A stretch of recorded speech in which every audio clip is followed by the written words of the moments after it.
Malda railway স্টেশনের বাইরের অংশে এক্সটেরিয়র পার্টে লাইটগুলো লাগানোর পরে রাতের বেলায় কেমন লাগে দেখতে, সেই দৃশ্যটা আপনাদের সাথে শেয়ার করছি। আশা করছি আপনাদের ভালো লাগবে এবং চিনতেই পারবেন না। যদি ভিডিওটা আপনাদের সাথে ভালো লাগে অবশ্যই শেয়ার করবেন। দেখুন বিভিন্ন সময় লাইটগুলো চেঞ্জ হচ্ছে, কখনো রেড, কখনো গ্রিন, কখনো আবার ব্লু হয়ে যাচ্ছে, কখনো ওয়ার্ম হোয়াইট। আর এটা এই হচ্ছে প্যাসেজ, এন্ট্রান্স প্যাসেজ। এটা একেবারে এক্সিকিউটিভ লঞ্চের মতো করা হয়েছে, একেবারে এয়ারপোর্টের লুকে। আর সামনে যে আপনারা জায়গাটা দেখতে পাচ্ছেন সেখানে আমাদের গাড়িগুলো পার্কিং করে আমরা নেমে ভিতরের দিকে প্রবেশ করতে পারবো। উপরে বাংলায় লেখা মালদা টাউন, বাঁদিকে হিন্দিতে লেখা মালদা টাউন এবং সেই ডান দিকে আছে ইংলিশে লেখা। আর ভিউটা দেখুন, একেবারে ভিতরে আপনাদেরকে নিয়ে যাব।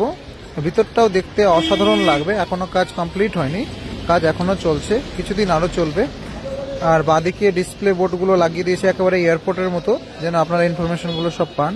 ভিডিওটা আপনাদেরকে কেমন লাগলো, যদি ভালো লাগে তাহলে অবশ্যই আপনারা একটা শেয়ার করবেন। ধন্যবাদ আপনাদেরকে ভিডিওটা শেষ অবধি দেখার জন্য।